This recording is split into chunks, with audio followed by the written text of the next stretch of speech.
खुदा के बेहतरीन नाम में आप सब देखने और सुनने वाले मेरे तमाम नाजरीन की सलामती हो। मैं Salman Sam social media network के साथ आपकी खिदमत में हाजिर हूं। आप मेरा फेसबुक और यूट्यूब चैनल देख रहे हैं।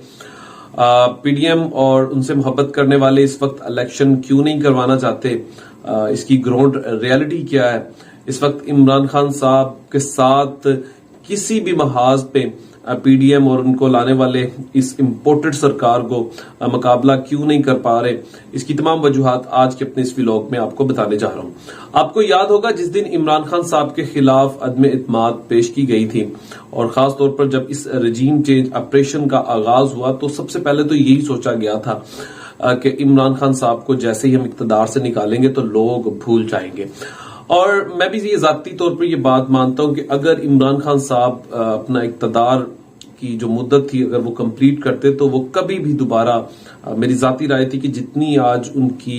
मकबूलियत है, जो शोहरत उन्हें पाकिस्तान में बल्कि दुनिया में हासिल है, वो शायद इतनी ना होती। इमरान खान साहब इस वक्त शोहरत की बहुत आखिरी जो सतह होती है, मैं कहता हूं कि उस सतह तक उनकी जो मकबूलियत है वो पहुंच चुकी है। ये मेरी अब जाती राय है। अच्छा, बात कर रहे थे रजीम चेंज ऑपरेशन की। तो सबसे पहले अगर इमरान खान साहब को उस वक्त ना हटाया होता तो आज पाकिस्तान मुस्लिम लीग नून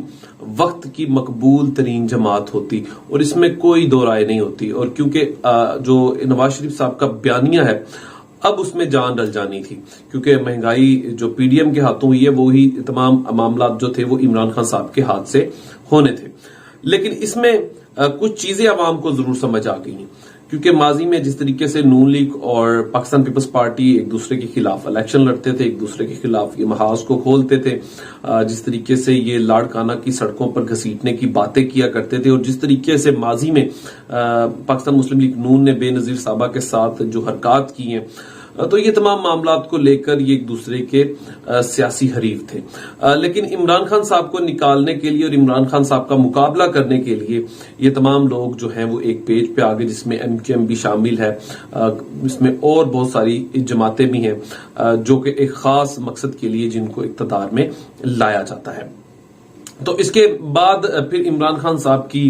जो मकबूलियत है उसको कम करने के लिए फिर इस पीडीएम का आगाज हुआ, इसको इकट्ठा किया गया, फिर एक हुकूमत लाई गई और जिस इन 8 महीने के जो हालात इस मुल्क में पैदा हुए तो उसके बाद इमरान खान साहब की मकबूलियत जो है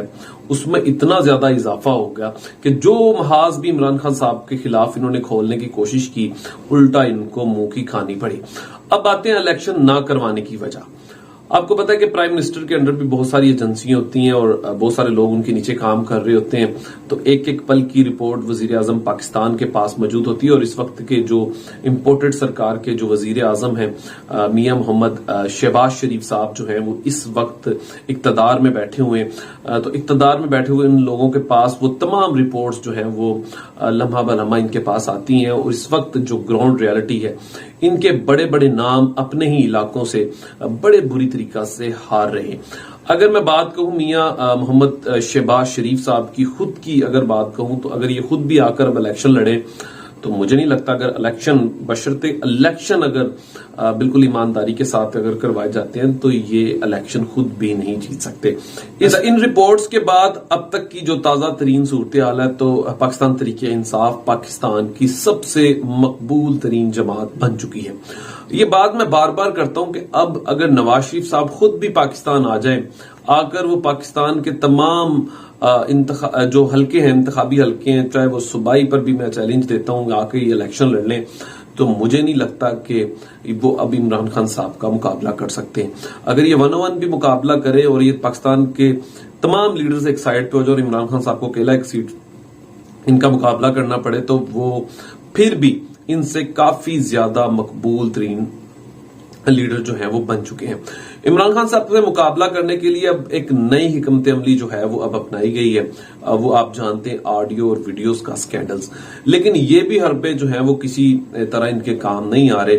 अब एक और तरीका अब नया इजाद किया गया कि कुछ नामवर सहाफियों से कुछ कालम भी लिखवाए जा रहे हैं। ये उस वक्त के ताकतवर लोग हैं जब वो कुछ भी कर सकते थे, लेकिन आज उनकी नौबत यहां तक आ चुकी